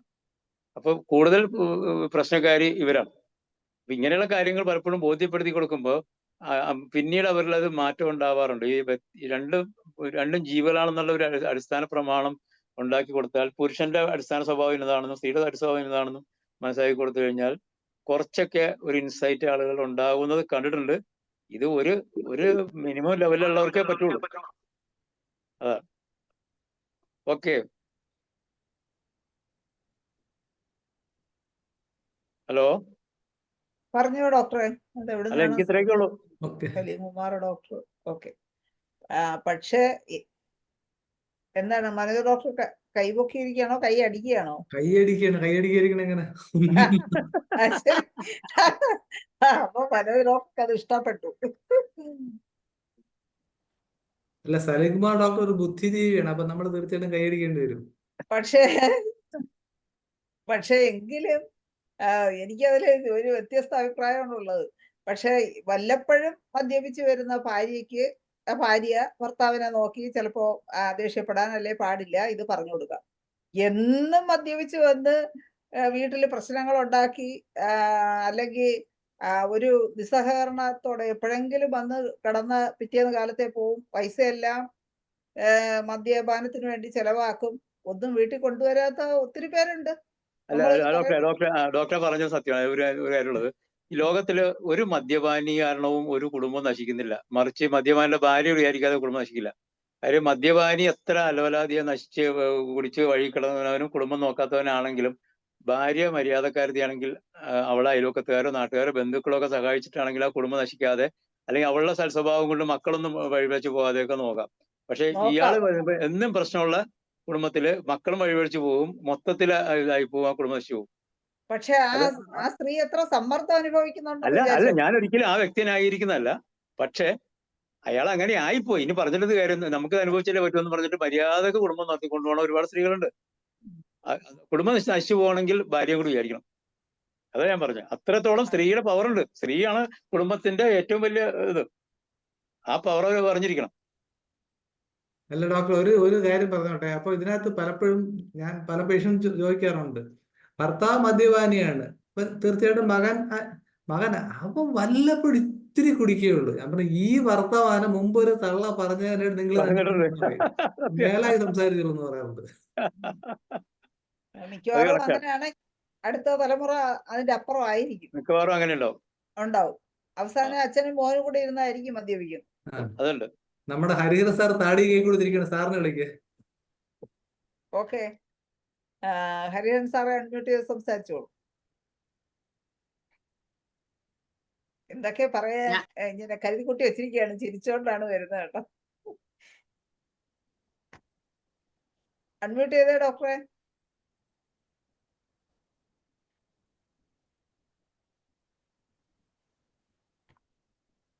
ഒരു ചോദ്യം ഇതിൽ വന്നിട്ടുണ്ട്, ഭാര്യ മദ്യപിച്ചാലോ എന്ന്. ഞാനിന്ന് സുഖമായിട്ട് കിടന്നുറങ്ങും. എന്താ കാര്യം എന്നറിയാമോ?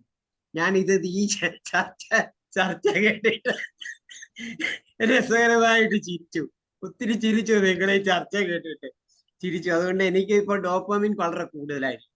അതുകൊണ്ട് ഞാനിന്ന് സുഖമായിട്ടുള്ള എനിക്ക് ഒത്തിരി കാര്യത്തില് ഡിസഗ്രി ചെയ്യുന്നുണ്ട് ഞാൻ. അതെന്താന്ന് വെച്ച് കഴിഞ്ഞാല്, ഒരു ഡിസഗ്രിമെന്റ് എനിക്ക് ചിരി കൂടുതൽ വന്നത് നമ്മുടെ അമ്പാടി അമ്മയുടെ ആ പ്രയോഗം കേട്ടിട്ടാ. എന്നറിയാമോ? നീ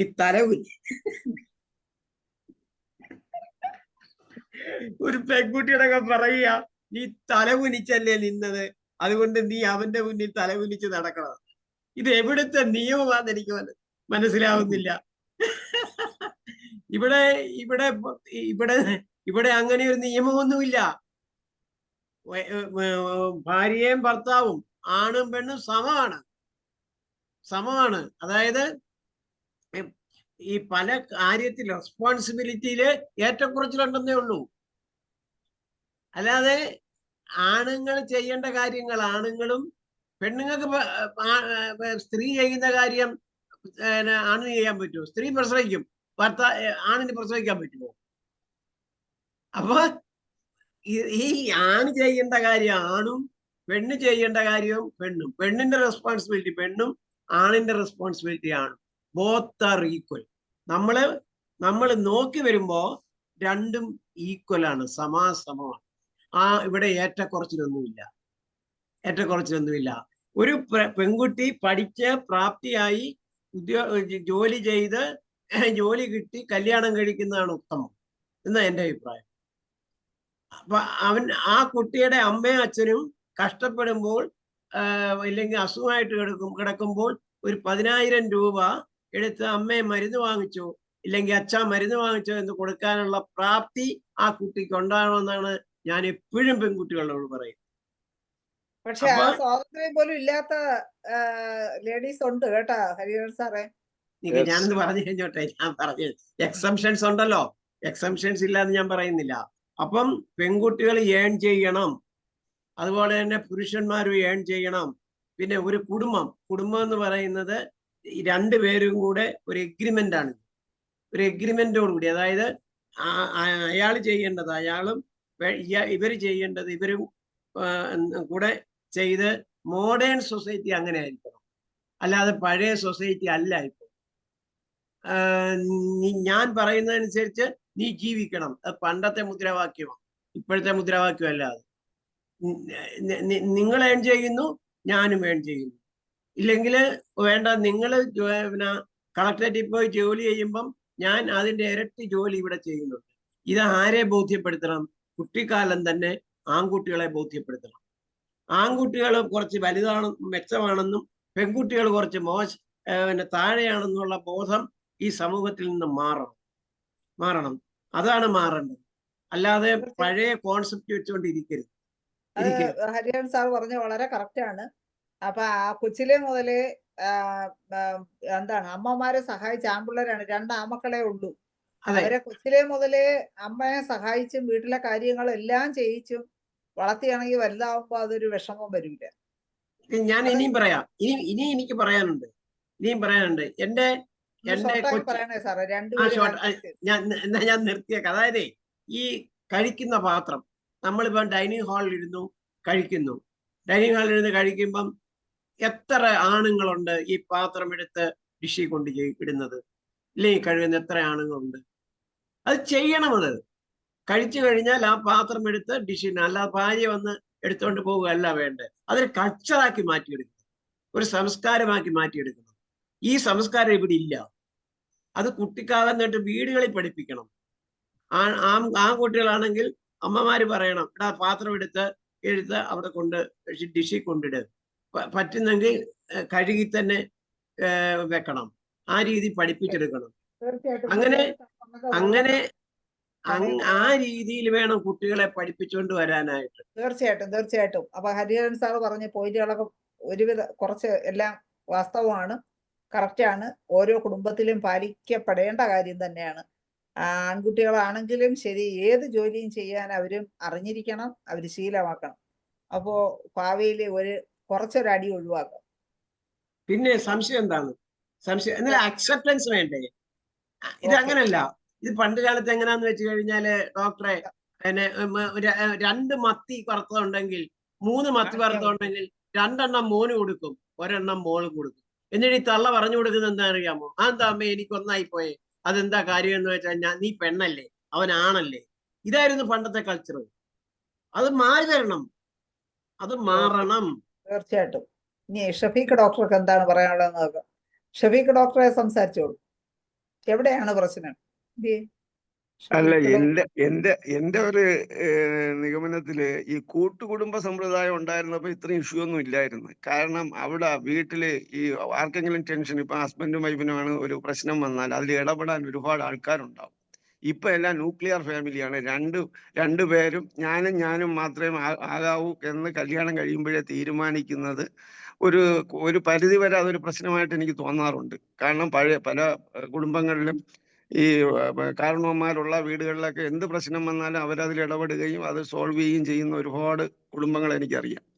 അതുപോലെ പിന്നെ ഈ മദ്യപിക്കുന്നത് കൊണ്ട് സന്തോഷിക്കുന്ന ഭാര്യമാരും ഉണ്ട്. എനിക്കൊരു പേഷ്യൻ്റ് ഉണ്ടായിരുന്നു. പുള്ളി ഒരു തെങ്ങുകയറ്റ തൊഴിലാളിയാണ്. ഡെയിലി 1500-2000 രൂപയ്ക്ക് ജോലി ചെയ്യും. പുള്ളിക്ക് പൈൽസിന്റെ അസുഖത്തിന് പുള്ളിക്ക് വന്ന് ഡോക്ടറെ അടുത്ത് പറയാൻ നാണായതുകൊണ്ട് പുള്ളിയുടെ വൈഫാണ് എൻ്റെ അടുത്ത് വന്ന് മരുന്ന് വാങ്ങിക്കുന്നത്. അപ്പൊ പുള്ളിക്കാര്യത്തിൽ പറഞ്ഞത്, ഡോക്ടറെ 1500-2000 രൂപയ്ക്ക് ജോലി ചെയ്യെങ്കിലും പകുതി കൂടുതൽ കൂട്ടുകാരുമായിട്ട് പോയി കുടിച്ചു തീർക്കും, പക്ഷേ എങ്കിലും വലിയ ശല്യമില്ല. വളരെ സന്തോഷകരമായിട്ടാണ് രണ്ടുപേരും പൊയ്ക്കൊണ്ടിരിക്കുന്നത്. അപ്പൊ അങ്ങനെയുള്ളവരും ഉണ്ട്. അപ്പൊ അതുകൊണ്ട് നമ്മൾ ഇതെല്ലാം ഡിപ്പെൻസ്, ഓരോരുത്തരുടെ ഡിപ്പെൻസ്. പിന്നെ ഇപ്പൊ ഈ ജെൻഡർ ഈക്വാലിറ്റി ഒക്കെ പറഞ്ഞിട്ട് ഇത് മിസ്യൂസ് ചെയ്യുന്ന ആൾക്കാരും ഉണ്ട്. കാരണം ഇപ്പോ ഹരിഹരൻ സാറ് പറഞ്ഞത് ഒരു പരിധി വരെ ശരിയാണ്. പക്ഷേ എങ്കിലും ഇപ്പോഴത്തെ കുട്ടികളെന്ന് പറഞ്ഞാല് ഞാൻ സ്വന്തമായി ഏണിങ് ഉണ്ടാക്കിയിട്ട് കല്യാണം കഴിക്കുമെന്ന് പറഞ്ഞാൽ അവരെ ഉള്ളിന്റെ ഉള്ളിലെന്ന് പറഞ്ഞാൽ ഞാൻ ആരെയും ഡിപ്പെൻഡ് ചെയ്യാതെ കഴിയണമെന്നുള്ളതാണ്. യഥാർത്ഥത്തിൽ അങ്ങനെ അല്ല. ഫാമിലി ലൈഫ് എന്ന് പറഞ്ഞാൽ പരസ്പരം ഡിപ്പെൻഡ് ചെയ്തിട്ടുള്ളതാണ്. അപ്പൊ ആ ഒരു കാരണങ്ങളൊക്കെയാണ് ഇപ്പോഴത്തെ. ഞാൻ പറഞ്ഞുതരാം, പഴയ കൂട്ടുകുടുംബ സമ്പ്രദായം ഉണ്ടായിരുന്നപ്പോൾ ഉള്ള ഡൈവേഴ്സിന്റെ എത്ര ഇരട്ടിയാണ് ഇപ്പോഴും നടക്കുന്നത്. കല്യാണം കഴിഞ്ഞ് 1 മാസം 2 മാസം ആവുന്നതിന് മുമ്പാണ് ഡൈവേഴ്സ്. കാരണം ഇതാണ് പ്രശ്നം. ഞാൻ മോശക്കാരിയല്ല, അപ്പൊ പുള്ളി ചിന്തിക്കും ഞാൻ അത്ര മോശക്കാരനാണ്. ഇത് തന്നെയാണ് പ്രശ്നം. അതേസമയം പഴയ കാലത്ത് ഇങ്ങനെ ചിന്തിക്കുമ്പോഴും ഉടനെ വീട്ടിൽ കാരണവന്മാർ കാണും. രണ്ടുപേരെയും പിടിച്ച് 2 രീതിയിൽ കർശനമായിട്ട് പറയും, ആവശ്യമില്ലാത്ത പരിപാടികൾ ഇവിടെ പാടില്ല. അവിടെ തീരും അത്. ഇതങ്ങനെ പറഞ്ഞു കൊടുക്കാൻ ആളില്ല വീട്ടിൽ. അതും ഒരു വിഷയമാണ്. അതുകൊണ്ട് അതും കൂടെ നമ്മൾ കണക്കിലെടുക്കണം എന്നുള്ളതാണ് എൻ്റെ ഒരു അഭിപ്രായം. മരുന്ന് കൊടുക്കണൊക്കെ പിന്നീടുള്ള കാര്യം. ഓക്കെ ഷഫീഖ് ഡോക്ടർ, അതില് വേറൊരു തമാശയുള്ളത്, ജോലി കിട്ടി ഏൺ ചെയ്യണമെന്ന് മാത്രമല്ല, കല്യാണമേ വേണ്ടത് തീരുമാനിക്കുന്ന ഒരു എന്താണ് ഇപ്പം പെൺകുട്ടികളുടെ ഇടയിൽ അങ്ങനെ ഒരു ചിന്തയും ഇപ്പൊ ഉയർന്നു വരുന്നുണ്ട്. കല്യാണം കഴിച്ചാലല്ലേ വേറൊരു വീട്ടിൽ പോയി ജോലിയൊക്കെ ചെയ്യേണ്ടി. അവിടെ പോയ ജോലി ചെയ്യും, അമ്മായിയമ്മ പറയുന്നത് കേൾക്കണം, അല്ലെങ്കിൽ ഒരുപാട് ഉത്തരവാദിത്വങ്ങൾ കുടുംബത്തിൽ വഹിക്കണം. കല്യാണം കഴിച്ചില്ലേ കുഴപ്പമില്ലല്ലോ, നമുക്ക് ജോലിയൊക്കെ ഉണ്ടെങ്കിൽ. ഞാൻ ചോദിക്കില്ലേ, ഡോക്ടർ അബ്ദുൽ കലാം കല്യാണം കഴിച്ചോ? അദ്ദേഹം എവിടം വരെ എത്തി? അതാണ്. പിന്നെ അങ്ങനെ എത്ര കാര്യങ്ങൾ നമുക്ക് പറയാനുണ്ടാവും. അപ്പൊ മനുഷ്യന്റെ മാനസിക പരിണാമത്തിൽ കല്യാണം അനിവാര്യമല്ല. പക്ഷേ മുട്ടും മുരടും മാറാൻ കല്യാണം നല്ലതാണെന്നുള്ളതേ ഉള്ളൂ, അനിവാര്യമല്ല. മനുഷ്യന്റെ മാനസികമായ വളർച്ചയ്ക്ക് കല്യാണം എന്തിനാന്ന് വെച്ചു കഴിഞ്ഞാൽ ഒരു മുട്ടും മുരടും, പരസ്പരമുള്ള സംഘർഷത്തിൽ നിന്ന് മുട്ടും മുരടും കുറയും. പക്ഷേ അത് അല്ലാത്ത തന്നെ പരിണാമം സാധിക്കുന്ന എത്രയോ വ്യക്തികളെ നമുക്കറിയാവുന്ന. അതുകൊണ്ട് അനിവാര്യമൊന്നുമല്ല. അനിവാര്യം അല്ലെങ്കിലും ഒരു എന്താണ് അവര് ചിന്തിക്കുന്ന, അവരൊക്കെ സുഖിച്ച് ജീവിക്കാൻ വേണ്ടി കല്യാണം വേണ്ട, അതാണ്. അതൊക്കെ ഓരോരുത്തരുടെ ചിന്താഗതിക്ക് മാറ്റമുണ്ട്. ചിന്താഗതിയുള്ളൂ, ഓരോരുത്തരുടെ ചിന്താഗതിയുള്ളൂ. അത് നമുക്ക് പറയാം. അങ്ങനെ ഒരു ചിന്തിക്കുന്ന സമൂഹവും ഇപ്പൊ വളർന്നു വരുന്നുണ്ട് എന്ന് ഞാൻ പറഞ്ഞു. തീർച്ചയായിട്ടും അങ്ങനെ ഒരു സമൂഹം വളർന്നു വരുന്നുണ്ട്. അത് എന്റെ അഭിപ്രായത്തില് ഞാൻ നിർത്തുന്നു. സമയമില്ല. അടുത്ത ജെയിംസ് പോൾ സാറിനെ അമ്പാടിയമ്മയെ വിളിക്കാം. ഷഫീഖ് ഡോക്ടർ അമ്പാടിയമ്മയെ ഒരിക്കൽ സംസാരിച്ചത് കൊണ്ട് സംസാരിക്കാത്ത ജെയിംസ് പോൾ സാറിനെ കൂടെ ഒന്ന് സംസാരിച്ചിട്ട് നിങ്ങൾ രണ്ടുപേരിലേക്ക് തിരിച്ചു വരും. ഓക്കെ സാറ്, എന്താണ് ഈ പറയുന്നതിലൊക്കെ കേട്ടിട്ട് സാറിന്റെ അഭിപ്രായം? എല്ലാവർക്കും നമസ്കാരം. ഇന്നത്തെ വിഷയം സ്ത്രീകളുടെ മാനസിക പ്രശ്നമാണ്. ഇവിടെ ചർച്ച ചെയ്ത മുഴുവൻ വൈവാഹിക ജീവിതത്തിൽ വരുന്ന പൊരുത്തക്കേടുകൾ മാത്രമാണ് ഇവിടെ ചർച്ച ചെയ്തത്. അത് മാത്രമേ ഉള്ളൂ സ്ത്രീകൾക്ക് വൈകാരിക പ്രശ്നം അല്ല മാനസിക പ്രശ്നം അല്ലാതെ ഉണ്ടല്ലോ. ഇപ്പൊ ഒരു കുട്ടി പ്യൂബർട്ടിയിലേക്ക് പ്രവേശിക്കുമ്പോൾ വൈകാരിക പ്രശ്നങ്ങൾ ഉണ്ടാകുന്നു, മോശം ഉണ്ടാകുന്നു. അത് കഴിഞ്ഞ് അഡോളസൻസിലേക്ക് പ്രവേശിക്കുമ്പോഴും വൈകാരിക പ്രശ്നം ഉണ്ടാകുന്നുണ്ട്. അഡോളസൻസ്, അഡൽട്ട് സ്റ്റേജിലൊക്കെ ഉണ്ടാകുന്നുണ്ട്. പിന്നെ കല്യാണ പ്രായമാകുമ്പോൾ ഉണ്ടാകുന്ന പ്രശ്നങ്ങളുണ്ട്. മെനോപോസൽ ആ ടൈമിനൊക്കെ വൈകാരികമായിട്ടുള്ള പ്രശ്നങ്ങൾ ഉണ്ടാകുന്നു. ഹോർമോൺ ഇംബാലൻസ് കൊണ്ട് അവർക്ക് മാനസിക പ്രശ്നങ്ങൾ ഉണ്ടാകുന്നു. വീട്ടിലെ സാഹചര്യം, സമൂഹത്തിലെ സാഹചര്യം, സാമുദായികം, സാമ്പത്തിക എല്ലാം സാഹചര്യങ്ങളും മാനസിക സംഘർഷത്തിലേക്ക് നയിക്കുന്നുണ്ട്. അപ്പൊ അതിനൊക്കെയാണ് വേർതിരിച്ചരിച്ച് അത് വിച്ഛേദിച്ച് നമ്മൾ പരിഹാരം കണ്ടെത്താം. വൈവാഹിക ജീവിതം മാത്രമല്ല, ഇപ്പൊ ഇവിടെ ചർച്ച ചെയ്തതിൽ ബഹുഭൂരിപക്ഷം പേരും പറഞ്ഞത് അഡ്ജസ്റ്റ്മെന്റിലൂടെ പോകുള്ളൂ എന്നുള്ളത്. ഭാര്യാഭർത്തൃ ബന്ധം അഡ്ജസ്റ്റ്മെന്റിലൂടെ, ഒരിക്കലും തട്ടിയും മുട്ടിയും പോകാന്നുള്ളതല്ലാതെ സന്തോഷകരമായിട്ടുള്ള ഒരു കുടുംബജീവിതം ഈ അഡ്ജസ്റ്റ്മെന്റിലൂടെ നടക്കില്ല. അപ്പൊ പിന്നെ എങ്ങനെയാണ് ഒരു വൈവാഹിക ജീവിതം അല്ല കുടുംബജീവിതം സ്വച്ഛന്തമായിട്ട് പോകണമെങ്കിൽ അണ്ടർസ്റ്റാൻഡിങ് ആണ് വേണ്ടത്. ഒരു സ്ത്രീയെ അല്ലെങ്കിൽ ഭാര്യയെ മുഴുവനായിട്ടും അണ്ടർസ്റ്റാൻഡ് ചെയ്തിരിക്കണം. അവളുടെ ബലവും ബലഹീനതയും അറിയണം. അതേപോലെ തിരിച്ചും ഭർത്താവിന്റെ ബലവും ബലഹീനതയും ഭാര്യ അറിഞ്ഞിരിക്കണം. അതാണ് അണ്ടർസ്റ്റാൻഡിങ്. അണ്ടർസ്റ്റാൻഡിങ് ഉണ്ടെങ്കിൽ മാത്രമേ നന്നായിട്ട് പോകുള്ളൂ.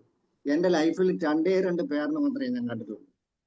ഒന്ന്, ഞാൻ തേവര കോളേജിൽ എന്നെ പഠിപ്പിച്ച ഒരു സാർ, ഞാൻ റിട്ടയർമെന്റ് കഴിഞ്ഞ് പ്രൈവറ്റ് ക്ലിനിക്ക് ഇട്ട് കഴിഞ്ഞപ്പോൾ ഒരു ഭാര്യയും ഭർത്താവും കിഴവനും കിഴത്തിയും ഒരു കുടക്കീഴ് വരികയാണ്.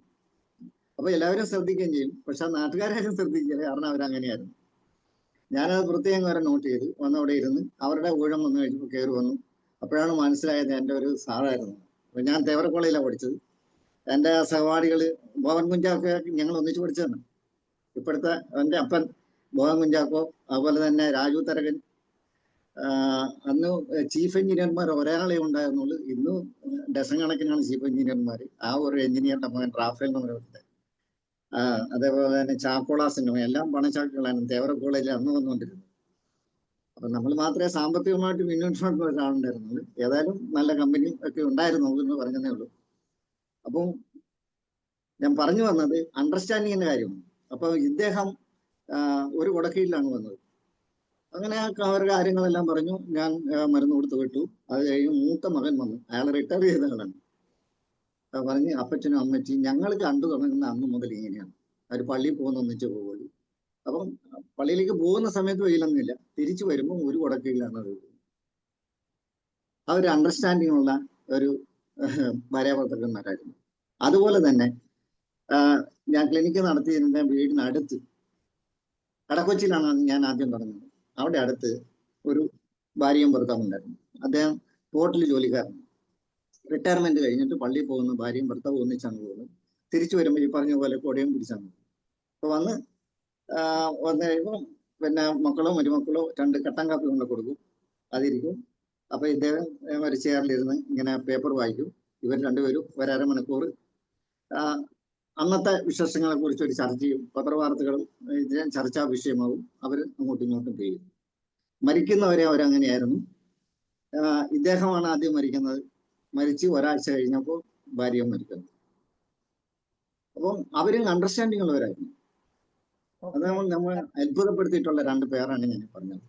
അപ്പോൾ അണ്ടർസ്റ്റാൻഡിങ് ഉണ്ടെങ്കിൽ സ്വച്ഛന്തമായ കുടുംബ ജീവിതം നയിക്കാൻ പറ്റും. അതില്ലാത്തപ്പോൾ ഇങ്ങനെ തട്ടിയും മുട്ടിയും അഡ്ജസ്റ്റ്മെന്റിൽ പോകാന്നുള്ളതല്ലാതെ ഒരു യഥാർത്ഥ സംതൃപ്തമായ ഒരു കുടുംബജീവിതം അസാധ്യമാണ്. Okay, James Paul sir, Ambadi നേരത്തെ ഹാൻഡ് റൈസ് ചെയ്തിരുന്ന എന്തോ കംപ്ലീറ്റ് ചെയ്യാനുണ്ട്. ഒന്ന് എനിക്ക് ഒരു കാര്യം പറയാനാണ്. പറയണേ. ഒരു കാര്യം പറയാനാണ്. ഹരി പറഞ്ഞു പെൺകുട്ടി തല കുനിച്ച് നിൽക്കണം എന്നാ ഞാൻ പറഞ്ഞത്. അങ്ങനെയല്ല പറഞ്ഞത്. അന്ന് നമ്മൾ താലി കെട്ടാൻ നേരത്ത് നമ്മൾ തല കുനിച്ച പോലെ ഇടയ്ക്കൊന്ന് തല കുലിക്കുന്നതിൽ ഒരു പ്രയാസവും ഒരു വിഷമവും ഇല്ല, ഒരു ബുദ്ധിമുട്ടും ഉണ്ടാവില്ല. നമ്മൾ വിജയിക്കുകയുള്ളൂ എന്നാണ് ഞാൻ അവരോട് പറഞ്ഞത്. പിന്നെ രണ്ടാമത് ഇനിയൊന്ന് ജെയിംസ് പറഞ്ഞത് ശരിയാണ്, ഷെയറിങ് ആൻഡ് കെയറിങ്. അതാണ് ഇപ്പൊ ഇല്ലാത്തത്. അത് നമ്മളെ മനസ്സിലാക്കി കഴിഞ്ഞാൽ തന്നെ അവർക്ക് ഇപ്പൊ എന്റെ ഭാര്യ എന്ത് ചെയ്യും അല്ലെങ്കിൽ എന്റെ ഭർത്താവ് എന്ത് ചെയ്യും എന്നറിയാനുള്ള ആ ഒരു ഇത് വേറൊരാൾ പറയുന്നതിന് മുമ്പ് അവർക്ക് അറിയാനുള്ള ഒരു ഇത് മനസ്സിലുണ്ടെങ്കിൽ അവരുടെ വിജയം തീർച്ചയായിട്ടും ഉണ്ടാവും. അത്രേ ഉള്ളൂ എനിക്ക് പറയാനുള്ളത്. ഓക്കെ അമ്പാടി. നേരത്തെ ഷഫീഖ് ഡോക്ടർ ഹാൻഡ് റൈസ് ചെയ്തിരുന്നേ. ഷഫീഖ് ഡോക്ടറെ ഒരു 2 വരി പറഞ്ഞ് എന്താണ് പറയാൻ ഉദ്ദേശിച്ചത്? ഞാൻ പറയാൻ ഉദ്ദേശിച്ചാണ് ഇപ്പൊ രമാദേവി അമ്പാടി മാഡം പറഞ്ഞത്. അപ്പൊ പിന്നെ ഇനി അത് തന്നെയാണ് ഞാൻ പറഞ്ഞത്. പരസ്പരം ഈ പറഞ്ഞ വിട്ടുവീഴ്ചകൾ ചെയ്തു പോയി കഴിഞ്ഞാൽ എല്ലാ പ്രശ്നത്തിനും സൊല്യൂഷൻ ഉണ്ട്. പിന്നെ ഈ പറഞ്ഞതുപോലെ ഈ ഹരിഹരൻ സാറ് പറഞ്ഞത് ഒരു പരിധി വരെ അംഗീകരിക്കാൻ പറ്റൂ. അല്ലാത്ത രീതിയിൽ ഇപ്പോഴത്തെ കുട്ടികളെന്ന് പറഞ്ഞാൽ നമ്മൾ വിചാരിക്കും പോലെയൊന്നും അല്ല. അതായത് എല്ലാം ഒരു പടി മുന്നിലാണ്. ആണുങ്ങളെ വേണ്ടി, കാരണം നമ്മളിപ്പോ സോഷ്യൽ മീഡിയകളിൽ പലതും കാണുന്നുണ്ട്. കഴിഞ്ഞ ദിവസം ഒരു ഇത് കണ്ടതെന്ന് പറഞ്ഞാൽ ദയനീയമാണ്. ഒരു പെൺകുട്ടി മദ്യപിച്ചിട്ട് ആ റോഡിൽ കിടന്ന് പോലീസുകാരനെ അടിക്കാൻ നിൽക്കുന്ന രംഗങ്ങൾ വരെ നമ്മളെ ഇതിൽ കണ്ടു. അപ്പം ആണുങ്ങൾ വെള്ളം അടിച്ചാൽ ഇത്രയും അധപതിക്കുമെന്ന് തോന്നുന്നില്ല. ആ രീതിയിൽ നമ്മൾ സ്വാതന്ത്ര്യം കൊടുക്കുമ്പം ആ രീതിയിലാകുന്നുണ്ട് നമ്മുടെ യുവതലമുറ, പെൺകുട്ടികൾ. അത് ജെൻഡർ ഇക്വാലിറ്റിയുടെ ഒരു റിസൾട്ടാണത്. അതൊക്കെ നമ്മൾ അതാണ് ഞാൻ പറഞ്ഞത്, അതൊക്കെ കാരണവന്മാർ കൺട്രോൾ ചെയ്യാൻ ഇല്ലാത്തതിന്റെ പ്രശ്നങ്ങളാണ്. പിന്നെ ഈ സ്വയം പര്യാപ്തത കൂടുന്നതുകൊണ്ട്. അപ്പൊ അതൊക്കെ മാഡം പറഞ്ഞതുപോലെ പരസ്പരം അവരവരുടെ മനസ്സിലാക്കി ജീവിച്ചാൽ ഇതൊന്നും പ്രശ്നമില്ല. അത്രേ ഉള്ളൂ. ഓക്കെ. ഓക്കെ, അത് കുറച്ച് ഷഫീഖ് ഡോക്ടർ പറഞ്ഞ സ്വന്തമായി ഏൺ ചെയ്യുമ്പോൾ എന്താണ് സ്വാതന്ത്ര്യം കൂടുമ്പോഴും, സ്വന്തമായി പൈസയുണ്ട്, സ്വാതന്ത്ര്യം കൂടുമ്പോഴുള്ള കാഴ്ചകളാണ് ഇപ്പോൾ ഷഫീഖ് ഡോക്ടർ പറഞ്ഞത്. അത് കൂടുതലും മറ്റേ എന്താണ് IT മേഖലയിൽ പുതുവത്സര ആഘോഷങ്ങളും മറ്റു കാര്യങ്ങളും ഒക്കെ നമ്മൾ കാണുന്നുണ്ടല്ലോ. അപ്പൊ അതൊക്കെ അത് കുറച്ച് എല്ലാം ഓവർ ആവുന്നു. ഈ ജെൻഡർ ഇക്വാലിറ്റി സംശയമുണ്ടെങ്കിൽ ടെക്നോ പാർക്ക് പോയാൽ മനസ്സിലാവും, ആർക്കും സംശയം ഉണ്ടെങ്കിൽ. അതാണ്, കുറച്ചങ്ങനെ ദുരുപയോഗം ചെയ്യപ്പെടുകയും ചെയ്യുന്നു. അപ്പൊ ഇതെല്ലാം വേണം.